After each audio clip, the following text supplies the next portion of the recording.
Hello students, how are you? I hope you all are doing well. पढ़ाई करते चलते होंगे और रिवीजन बहुत ज़रूरी है और रिवीजन करते रहिएगा, क्योंकि एक टॉपिक जो आज हम लोग स्टार्ट कर रहे हैं इसको समझने के लिए आपने जो प्रीवियस टॉपिक है उसको नहीं पढ़ा है तो ये टॉपिक आपके समझ में बहुत कम आएगा। और अगर आपने फोटोसिंथेसिस और रेस्पिरेशन वाला वीडियो नहीं देखा है तो एक बार जा कर के ज़रूर देखिए कि क्योंकि फोटोसिंथेसिस से क्या हो रहा था कि ऑटोट्रॉफिक ऑर्गेनिज्म वहाँ से ग्लूकोज बना रहे थे। उस ग्लूकोज को रिस्पिरेशन में ऑक्सीजन की प्रेजेंस में या ऑक्सीजन की एब्सेंस में उस ग्लूकोज को तोड़ करके एनर्जी बनाया जा रहा था, और उस एनर्जी को बहुत सारी बायोकेमिकल एक्टिविटीज़ हो रही हैं सेल के अंदर, उनको चलाने के लिए यूज़ कर लिया जा रहा था। और उस एनर्जी को जो सेल के अंदर एटीपी बनाने के लिए यूज़ किया जा रहा था तो उसको हम लोग एंडोथर्मिक रिएक्शन बोल रहे थे।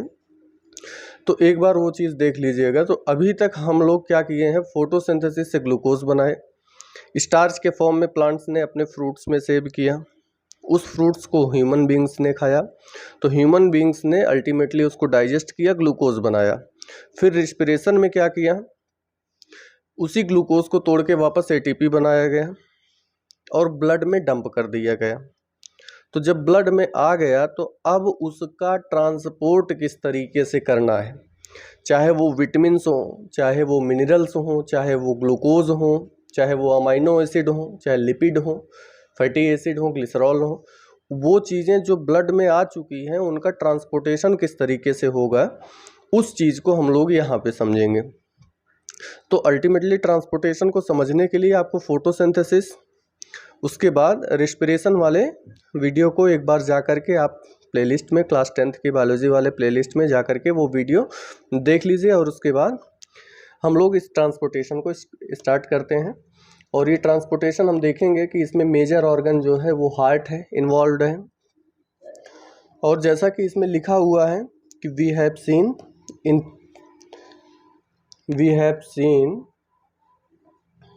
in previous sections that blood transports food, oxygen and waste material in our bodies. In class 9th we learned about blood being a fluid connective tissue. Blood consists of a fluid medium called plasma in which the cells are suspended. ये चीज़ें आप पढ़ लीजिएगा। बाकी जो भी explanation है वो एक्सप्लेनेशन मैं दे दे रहा हूँ, आप लोगों को अच्छे से चीज़ें समझ में आए वो चीज़ें मैं कर देता हूँ। बाकी एनसीईआरटी को आप लोग पढ़ लीजिएगा, किस तरीके से हमारा हार्ट काम करता है, क्या क्या पॉसिबल क्वेश्चंस हो सकते हैं, कैसे कैसे क्या क्या चीज़ें एग्ज़ाम में पूछी जा सकती हैं आपके क्लास 10th वाले एग्ज़ाम में, और उससे अपर एग्ज़ाम्स जो है वो भी चीज़ें क्या क्या इनसे पूछी जा सकती हैं उसके बारे में हम डिस्कस करेंगे। तो चलिए हम लोग स्टार्ट करते हैं ब्लड सर्कुलेशन। तो ट्रांसपोर्टेशन इन ह्यूमन बींग्स के केस में हम लोग देखते हैं, जो कि आपके एनसीईआरटी में दे रखा है, किस तरीके से ह्यूमन बींग्स में जो चीज़ें रिस्पिरेशन में बनी हैं, जो एटीपी बना है, जो ग्लूकोज है, हमको पता है कि उन चीज़ों का ट्रांसपोर्ट कराना है, क्योंकि एक जगह पे बना है, एक जगह पे चीज़ें पड़ी हैं, वो ठीक बात नहीं है। उन चीज़ों को डिफरेंट ऑर्गन्स तक, डिफरेंट टिश्यूज़ तक, डिफरेंट सेल्स तक हमको ट्रांसपोर्ट करना है। तो ज़रूरत क्या है ट्रांसपोर्टेशन की, तो मिनरल्स हो, चाहे विटामिन्स हो, चाहे कार्बोहाइड्रेट हो, प्रोटीन हो, लिपिड हो या ऑक्सीजन हो, इनको जो है ये बहुत ज़रूरी होते हैं सभी सेल के लिए। क्योंकि हमको पता है कि हमारी बॉडी बहुत सारे सेल से मिलके बनी है, बहुत सारी सेल्स मिला करके टिश्यू बनाती हैं, बहुत सारे टिश्यू मिलके ऑर्गन, और बहुत सारे ऑर्गन मिल करके ऑर्गन सिस्टम, और फिर ऑर्गेनिज्म का फॉर्मेशन होता है। तो हमारी हर एक सेल को इन चीज़ों की ज़रूरत पड़ती है, minerals, vitamin, carbohydrate, protein, lipid या ऑक्सीजन की सिंपलर फॉर्म में। तो इसलिए हर जगह पे, हर सेल तक, हर टिश्यू तक ये रिक्वायर्ड चीज़ों को पहुंचाई जाए, इसके लिए ट्रांसपोर्टेशन सिस्टम बहुत ज़रूरी है। तो ह्यूमंस के केस में किस तरीके से ट्रांसपोर्टेशन मैकेनिज्म होता है, ह्यूमन बींग्स में, उसके बारे में हम लोग इस चैप्टर में देखने वाले हैं। तो सर्कुलेटरी सिस्टम बोलते हैं ह्यूमंस के केस में, या इसी को ब्लड सर्कुलेटरी सिस्टम बोलते हैं, या इसी को कार्डियोवैस्कुलर सिस्टम बोलते हैं। इसमें जो है क्या क्या कंपोनेंट होते हैं ह्यूमन ब्लड सर्कुलेटरी सिस्टम के, तो इसमें होता है एक तो इन्वॉल्वमेंट जो होता है वो ऑर्गन है हार्ट, फिर दूसरा ब्लड, तीसरा लिम्फ, वेन्स, आर्टरीज, कैपिलरीज और प्लाज्मा। ये सब कंपोनेंट हैं ब्लड सर्कुलेटरी सिस्टम के। हार्ट के बारे में क्या इंपॉर्टेंट बात है उसको हम आगे देखेंगे, थोड़ा सा ब्लड के बारे में देख लेते हैं। जैसा कि हमने प्रीवियस क्लासेस में पढ़ रखा है कि ब्लड जो है एक कनेक्टिव टिश्यू है। कनेक्टिव टिश्यू का मतलब ये एक जगह से दूसरी जगह की चीज़ों को आपस में कनेक्ट करता रहता है, क्योंकि ये हर जगह ट्रांसपोर्ट होता रहता है। और ब्लड के अंदर जो है प्लाज्मा भी होता है जिसमें सेल्स होती हैं, पता है, इसमें सीरम भी होता है। अब लिम्फ क्या होता है? लिम्फ जो होता है एक फ्लूइड होता है, वाइट कलर का फ्लूइड होता है, जो कि WBC से मिलके बना होता है, वाइट ब्लड सेल्स से मिलके बना होता है। और वाइट ब्लड सेल्स में भी मोस्टली लिम्फोसाइट से मिलकर के बना होता है। वेन्स क्या है? वेन्स एक ब्लड वेसल्स हैं जो कि ब्लड को कैरी करती हैं आर्ट्रियम से ले और हार्ट, आर्ट्रियम ऑफ हार्ट। देखेंगे आगे कैसे होता है। ब्लड आर्टरीज, ये आर्टरीज क्या है? ये भी एक ब्लड वेसल्स हैं। ये ब्लड को कैरी करती हैं, मतलब ऑक्सीजन रिच ब्लड को कैरी करती हैं हार्ट से लेकर के अदर ऑर्गन्स तक। अदर ऑर्गन हार्ट के पास से ले जाके, जैसे किडनी हो गया, लीवर हो गया, पैनक्रियाज हो गया, गॉल ब्लैडर हो गया, स्टोमक हो गया, तो इन सब जगहों पे जो ब्लड जिस पाइप से होके जा रहा है उसको आर्टरीज बोलते हैं। तो आर्टरीज में अगर देखा जाए तो ऑक्सीजन रिच ब्लड जो है ट्रांसपोर्ट होता है, तो इसको बोलते हैं ऑक्सीजनेटेड ब्लड। और उसके बाद ब्लड कैपिलरीज आ जाती हैं। ये स्मॉलेस्ट ब्लड वेसल्स हैं। ये ब्लड को ऑर्गन्स, अभी तक तो क्या हुआ, हार्ट से अदर ऑर्गन्स तक आर्टरीज ने ट्रांसपोर्ट करा दिया। अब अदर ऑर्गन्स से सेल्स तक जो है ट्रांसपोर्ट कराने का काम कैपिलरीज करेंगी। और प्लाज्मा क्या है? ये ट्रांसपोर्ट करते हैं फूड को, कार्बन डाइऑक्साइड को, नाइट्रोजनस वेस्ट को ये ट्रांसपोर्ट करते हैं।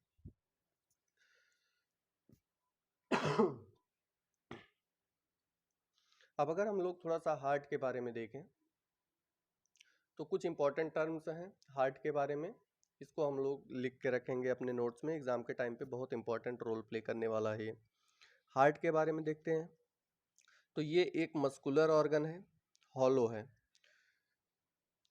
ये ब्लड को कंटिन्यूअसली पंप करता रहता है पूरी बॉडी में। ये एक प्राइमरी ऑर्गन है सर्कुलेटरी सिस्टम का। प्रेजेंट कहाँ होता है? इसका प्रेजेंस को लेकर के कई बार नीट में एग्जाम से पूछे गए हैं। अगर आप लोग नीट के प्रिपेयर कर रहे हो तो प्रीवियस ईयर क्वेश्चन पेपर को बहुत ध्यान से देखना, तो आपको पता चलेगा कि यहाँ से कई बार क्वेश्चंस बना हुआ है। तो अगर देखा जाए तो हार्ट का लोकेशन जो होता है बिटवीन टू लंग्स, दोनों लंग्स के बीच में, थोरैसिक कैविटी में, और थोड़ा सा टिल्टेड लिटिल टू लेफ्ट, हल्का सा लेफ्ट साइड में झुकाव होता है इसका। और इसका मेन फंक्शन होता है ब्लड को पंप करना, circulating hormones and others important things, hormones का या जो सेल को जरूरत है उन चीजों को ये सर्कुलेट करता रहता है पूरी बॉडी में, और ब्लड प्रेशर को मेंटेन करने का काम करता है। तो जो हमारा ह्यूमन हार्ट है या जो हमारा कार्डियोवास्कुलर सिस्टम है या ब्लड सर्कुलेटरी सिस्टम है, वो किन चीजों से मिलके बना है? तो वो एक तो हार्ट हो गया, दूसरा ब्लड हो गया, और तीसरा ब्लड वेसल्स हो गई। इन तीन चीजों से मिलकर के बना हुआ है। अगर हम बात करें कि हार्ट की, तो हार्ट तो ऐसा है नहीं कि सिर्फ ह्यूमंस के केस में पाया जाता है ट्रांसपोर्ट सिस्टम को चलाने के लिए।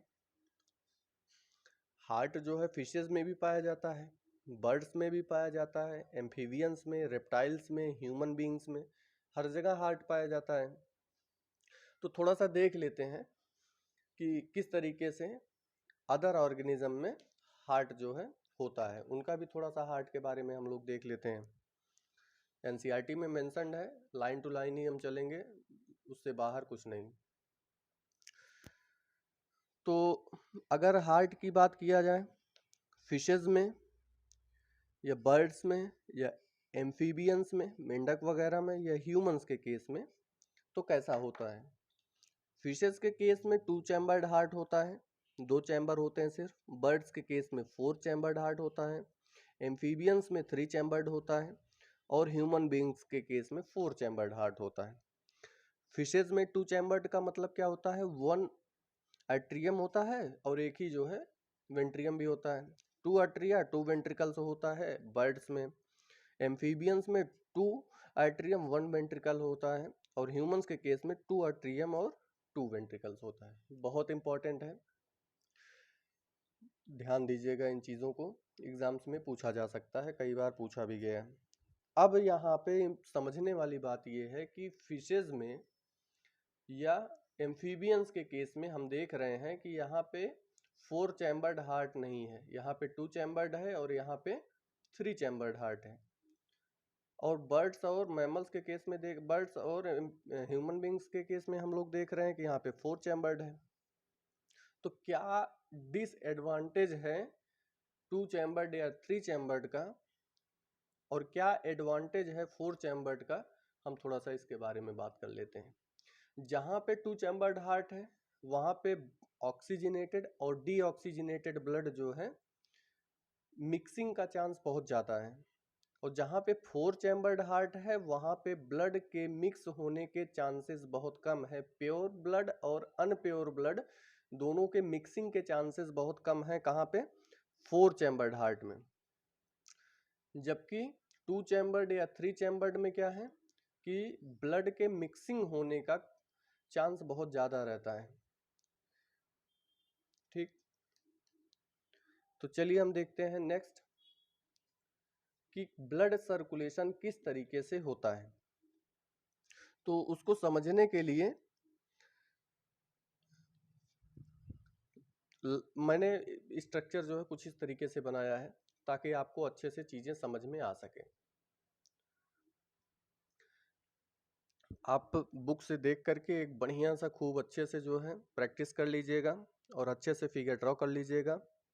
यहाँ पे मैंने इस तरीके से बनाया है ताकि आपको अच्छे से समझ में आ सके कि पूरी प्रोसेस में आपको अगर ध्यान से अगर आप समझते रहेंगे तो आपको कहीं भी कोई भी दिक्कत नहीं आने वाली है। आप इजी वे में इन चीज़ों को विद इन 5 मिनट आराम से सीख सकते हैं। जितनी भी बातें अभी हमने किया है वो सारी बातें यहाँ पे क्लियर हो जाएंगी।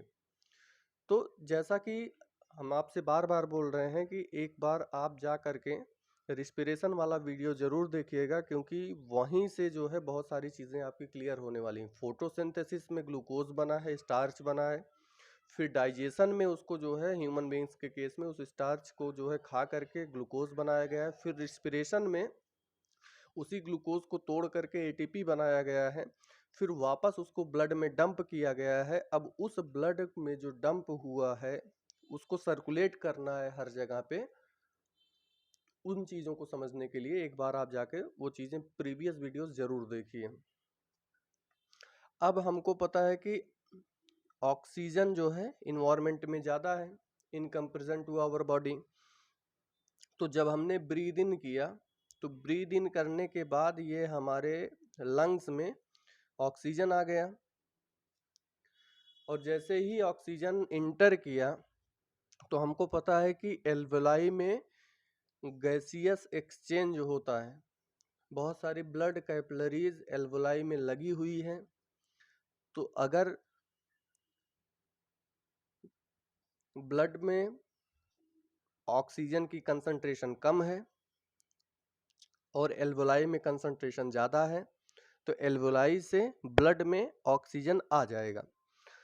तो यहाँ पे ऑक्सीजन आ गया तो ऑक्सीजन को कैरी कौन करेगा, हमको पता है हीमोग्लोबिन।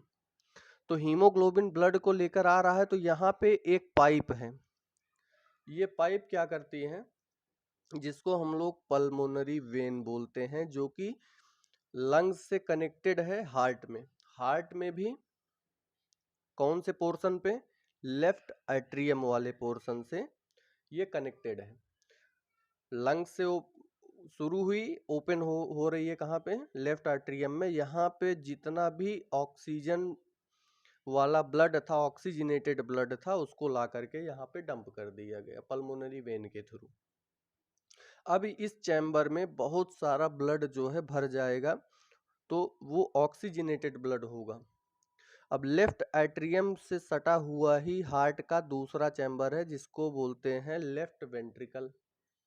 अब इस लेफ्ट वेंट्रिकल में क्या है, लेफ्ट एट्रियम और लेफ्ट वेंट्रिकल के बीच में एक वॉल्व लगा है, जिस वॉल्व को बोलते हैं बाइकस्पिड वॉल्व। इस बाइकस्पिड वॉल्व का काम ये है कि जो लेफ्ट एट्रियम में ऑक्सीजनेटेड ब्लड लंग से आया है, उसको अलाउ करना कि लेफ्ट एट्रियम से लेफ्ट वेंट्रिकल में जा पाए। तो जैसे ही लेफ्ट वेंट्रिकल में ये ऑक्सीजनेटेड ब्लड आया तो ये चैम्बर भर जाएगा। तो यहाँ से वापस लेफ्ट वेंट्रिकल से लेफ्ट एट्रियम में ब्लड ना जा पाए, बैक फ्लो को रोकने का काम कौन करता है, ये बाइकस्पिड वाल्व। ये वाल्व कुछ उसी तरीके के होते हैं जिस तरीके से साइकिल में वाल्व लगे होते हैं टायर में। वो क्या करते हैं, हवा को एक ही डायरेक्शन में जाने के लिए अलाउ करते हैं, जबकि अगर एक बार आपने ट्यूब में हवा भर दिया तो वापस वो निकलता नहीं है जब तक कि कहीं से आप उसे पंचर ना करें। तो सेम कंडीशन यहाँ पे बाइकस्पिड वाल्व की है। ये बाइकस्पिड वाल्व लेफ्ट एट्रियम से ब्लड को लेफ्ट वेंट्रिकल में से तो आने देता है, लेकिन लेफ्ट वेंट्रिकल से लेफ्ट एट्रियम में नहीं जाने देता है। अब जो लेफ्ट वेंट्रिकल में ऑक्सीजनेटेड ब्लड आ गया है, इस ब्लड को हमको भेजना है ऑर्गन्स के पास। डिफरेंट ऑर्गन्स हैं, जैसे मान लो यहाँ पे ये एक किडनी है और ये मान लो लीवर है। तो इन जगहों पे एरोबिक रिस्पिरेशन चल रहा होगा। एरोबिक रिस्पिरेशन में क्या होता है कि ऑक्सीजन की प्रेजेंस में ग्लूकोज को तोड़ा जाएगा, कार्बन डाइऑक्साइड, एनर्जी और वाटर मॉलिक्यूल में हमने रिस्पिरेशन में पढ़ा है। तो यहाँ इस ऑर्गन में क्या है, इस ऑर्गन में रिस्पिरेशन चल रहा होगा, तो रिस्पिरेशन में ऑक्सीजन की डिमांड होगी। तो जिस पाइप के थ्रू लेफ्ट वेंट्रिकल से इस ऑर्गन तक आया है ब्लड ऑक्सीजनेटेड, उसको बोलते हैं ऑर्टा। अब ब्लड यहाँ आ गया, अब यहाँ से ये ब्लड दे देगा, ब्लड में ऑक्सीजन है, इस ऑक्सीजन का यूज कर लिया जाएगा ग्लूकोज को एनर्जी और कार्बन डाइऑक्साइड में कन्वर्ट करने के लिए। तो जैसे ही ऑक्सीजन का यूज किया गया ग्लूकोज को कन्वर्ट करने में, CO2 एनर्जी और H2O में, अब ऐसे ही दूसरा वाला ऑर्गन होगा, उसके पास भी ये ऑर्टा जाकर खुलेगी, वहां पे भी ग्लूकोज को ऑक्सीजन की प्रेजेंस में ऑक्सीजन को ले लिया जाएगा और कन्वर्ट कर दिया जाएगा CO2 एनर्जी और H2O में। तो एनर्जी को तो यूज कर लिया जाएगा क्योंकि एरोबिक रिस्पिरेशन चल रहा है, और CO2 जो है as a waste material circulate करता रहेगा, तो इसको शरीर से बाहर निकालना बहुत जरूरी है। तो इसके लिए क्या है कि ये CO2 का कंसंट्रेशन जैसे ही ऑर्गन्स में ज़्यादा होता है, तो यहाँ पे एक पाइप और होती है जो कि जा करके हार्ट के एक दूसरे चैम्बर में खुलती है, जिसका नाम है राइट एट्रियम। इस जो पाइप ऑर्गन से राइट एट्रियम में जाके खुल रही है उसको बोलते हैं वेना कावा। और ये वेना कावा में कैसा ब्लड होता है, कार्बन डाइऑक्साइड रिच ब्लड होता है, जिसको बोलते हैं डीऑक्सीजनेटेड ब्लड, मतलब ऑक्सीजन नहीं है। यहाँ पे जैसे ही राइट एट्रियम में आ करके ये ब्लड जो है पहुंचता है, तो अब यहाँ पे CO2 का कंसंट्रेशन ज्यादा हो जाता है ब्लड में, और यहाँ से राइट एट्रियम से राइट वेंट्रिकल में इस ब्लड को भेजना है। तो यहाँ पे वापस एक वॉल्व लगा है जो राइट एट्रियम से राइट वेंट्रिकल्स में ब्लड को तो जाने देता है, लेकिन राइट वेंट्रिकल से राइट एट्रियम में ब्लड को जाने से रोकता है। इस वॉल्व को हम लोग बोलते हैं ट्राइकस्पिड वॉल्व। ध्यान दीजिएगा, इसको आप लोग लिख लीजिएगा, तो मैं लिख देता हूँ, इसको बोलते हैं, ये वाले ब्लड को जो कि राइट एट्रियम और राइट वेंट्रिकल्स के बीच में होता है, उसको बोलते हैं ट्राई कैस्पिड वॉल्व। ये ट्राइकैस्पिड वॉल्व जैसे ही यहाँ पे ऊपर प्रेशर जाता हुआ ऊपर वाले चैम्बर में, राइट एट्रियम में सारा ब्लड डंप हो जाएगा राइट वेंट्रिकल्स में, और यहाँ पे कार्बन डाइऑक्साइड की कंसंट्रेशन बहुत ज़्यादा हो जाएगी। अब इस ब्लड को वापस लंग्स तक भेजना है ताकि लंग्स में गैसियस एक्सचेंज हो पाए एल्वोलाई के पास, और वहाँ से इस कार्बन डाइऑक्साइड को शरीर से बाहर निकाल दिया जाए ब्रीद आउट करके। तो इस कार्बन डाइऑक्साइड वाले ब्लड को ले करके एक पाइप है जो कि राइट वेंट्रिकल से शुरू होती है और ओपन होती है लंग्स में, उसको बोलते हैं पल्मोनरी आर्टरीज। पल्मोनरी आर्टरी कहाँ से ओपन हो रही है आप लोग ध्यान दीजिएगा।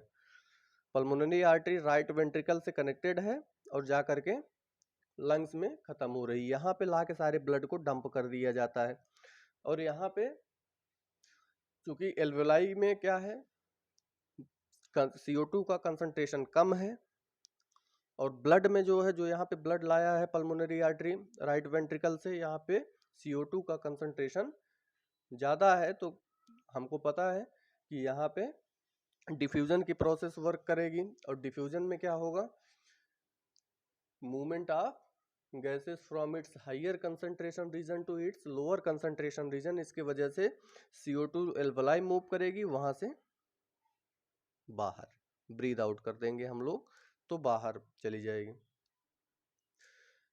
और यहाँ पे दो वाल्व और होते हैं।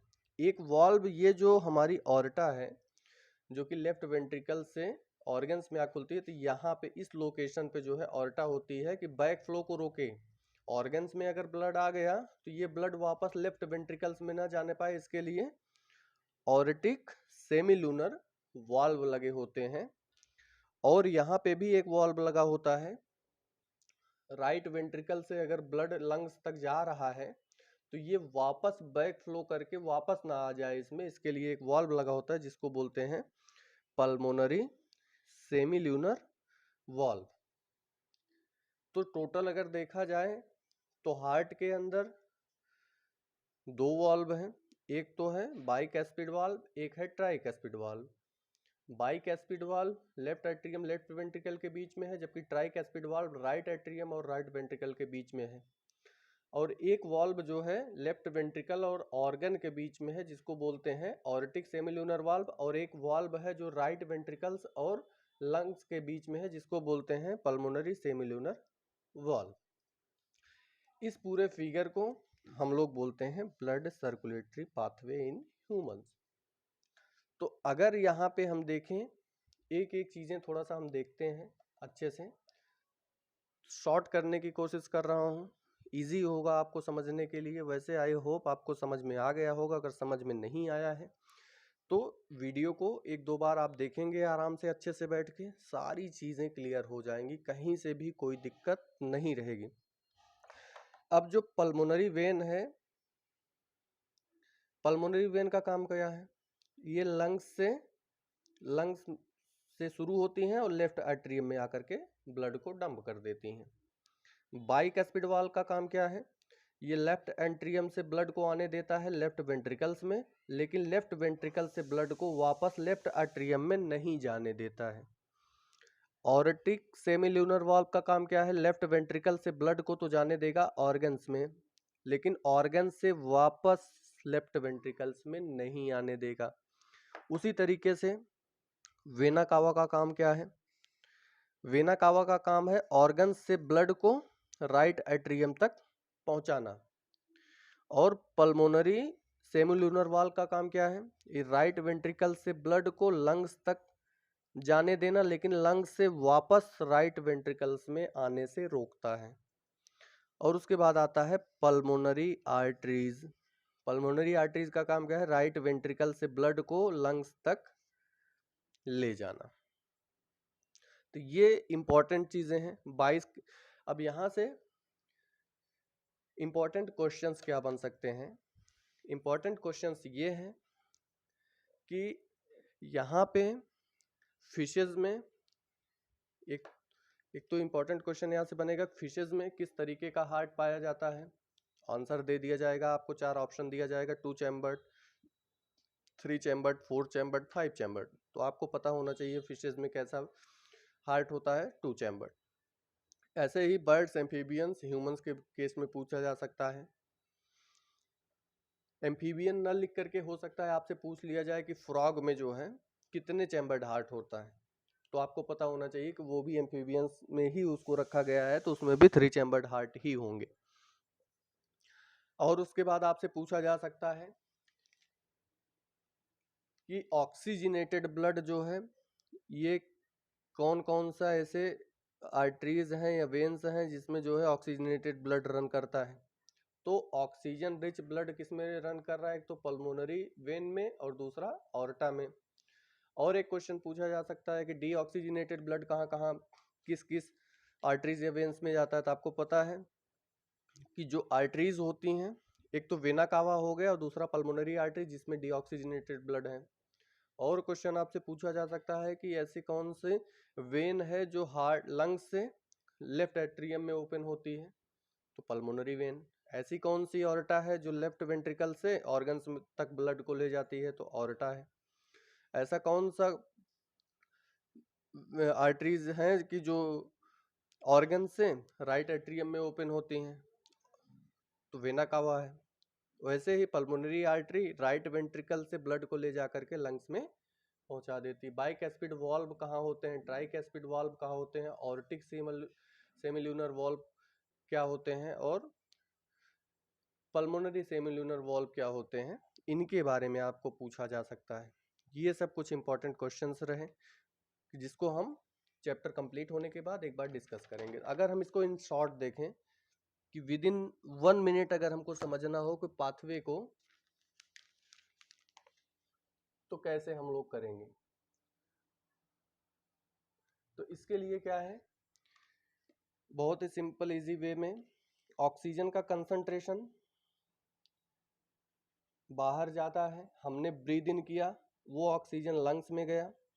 अब लंग्स में पल्मोनरी वेन्स के थ्रू ये चला गया जो है लेफ्ट एट्रियम में हार्ट के, और लेफ्ट एट्रियम से लेफ्ट वेंट्रिकल में गया। लेफ्ट एट्रियम लेफ्ट वेंट्रिकल के बीच में बाइकैस्पिड वॉल्व है। फिर लेफ्ट वेंट्रिकल से ऑर्टा के थ्रू बॉडी टिश्यूज में गया या बॉडी ऑर्गन्स में गया, जहां से फिर वापस यहाँ पे क्या होने लगा,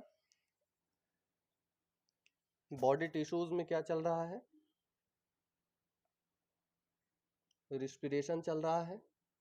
रिस्पिरेशन में क्या किया जा रहा है, ऑक्सीजन को लेकर के ग्लूकोज को कन्वर्ट किया जा रहा है CO2 plus H2O plus energy में।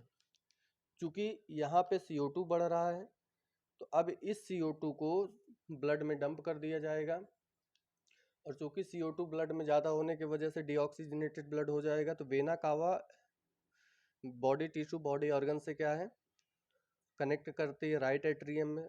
राइट एट्रियम से राइट वेंट्रिकल में ब्लड जाएगा, जिसके राइट एट्रियम राइट वेंट्रिकल के बीच में ट्राइकैस्पिड वाल्व होता है, और फिर राइट वेंट्रिकल से सीधे ब्लड को ट्रांसपोर्ट कर दिया जाएगा लंग्स में पल्मोनरी आर्टरीज के थ्रू। पल्मोनरी आर्टरीज कहाँ से स्टार्ट हो रही हैं, राइट वेंट्रिकल से, ओपन कहाँ पे जाके हो रही हैं, लंग्स में। और यहाँ पे एक वॉल्व लगा होता है जिसको बोलते हैं पल्मोनरी सेमील्यूनर वॉल्व। ये क्या करता है कि अगर राइट वेंट्रिकल से एक बार ब्लड लंग्स में गया, तो फिर वहां से वापस ब्लड जो है राइट वेंट्रिकल्स में ना आने पाए, इसको प्रिवेंट करने के लिए पल्मोनरी सेमील्यूनर वॉल्व लगे होते हैं, और यहाँ से वापस ब्लड को, डीऑक्सीजनेटेड ब्लड को, कार्बन डाइऑक्साइड को बाहर निकाल दिया जाता है ब्रीद आउट करके। तो ये पूरा फ्लो चार्ट रहा blood circulatory system in humans के केस में। तो आप लोग किस तरीके से पढ़ाई कर रहे हैं और क्या दिक्कतें आ रही हैं, कमेंट बॉक्स में जा कर के ज़रूर बताएं। और अगर वीडियो अच्छा लगा हो तो शेयर करें और सब्सक्राइब करें, और नोट्स बनाते चलें, टाइम बिल्कुल भी नहीं है। और यहाँ पे ये कार्डियोवैस्कुलर सिस्टम, रिस्पिरेशन और फोटोसिंथेसिस ये तीनों टॉपिक इंटरकनेक्टेड हैं। तो इन तीनों टॉपिक्स को अगर जिसने अच्छे से समझ लिया उसके लिए फिर कोई दिक्कत नहीं रहेगी, उसका ये चैप्टर 5 जो है पूरा कंप्लीट हो जाएगा लाइफ प्रोसेस का। क्योंकि ये एक फोटोसिंथेसिस है जिसमें क्या हुआ है, इनऑर्गेनिक कार्बन को यूज करके ऑर्गेनिक फूड बनाया गया ग्लूकोज। उस ग्लूकोज को फिर डाइजेशन वाली प्रोसेस में ग्लूकोज को क्या किया गया है, वापस जो है ह्यूमंस ने क्या किया है, स्टार्च को खाया है तो उसको वापस ब्रेक डाउन किया गया ग्लूकोज में। फिर उसके बाद रेस्पिरेशन आया, उस ग्लूकोज को ऑक्सीजन की प्रेजेंस में या ऑक्सीजन की एब्सेंस में, डिपेंड करता है ऑर्गेनिज्म कौन है। तो वहाँ पे इसको तोड़ करके ग्लूकोज को एटीपी में बनाया गया, एनर्जी बनाई गई, वापस इस एनर्जी को डंप कर दिया गया ब्लड में। अब उस ब्लड में डंप की गए ऑक्सीजन को किस तरीके से पूरी बॉडी में ट्रांसपोर्ट किया जाता है मिनरल्स को, उसको हम लोगों ने कार्डियोवास्कुलर सिस्टम में देख लिया। तो इस तरीके से आपको, जब एक टॉपिक में बार बार बोलता हूँ कि अगर आपने प्रीवियस वीडियो नहीं देखा तो वो जाके जरूर देखें, क्योंकि अगर पिछला वीडियो आपने नहीं समझा है तो आपको कहाँ से समझ में आएगा कि लंग्स में किस तरीके से CO2 अंदर आ जा रही, कैसे बाहर चली जा रही, ऑक्सीजन कैसे आ रही कैसे जा रही है, कहाँ से ग्लूकोज आ गया, कहाँ से स्टार्च आ गया, कहाँ से क्या चीज़ें आ गई। तो ये सब पीछे हम लोग पढ़ चुके हैं। और अगर आपको वीडियो अच्छा लगा हो तो शेयर करें, चैनल को सब्सक्राइब करें। मिलते हैं नेक्स्ट वीडियो में, तब तक के लिए पढ़ते रहें और नोट्स बनाते रहें। Thank you.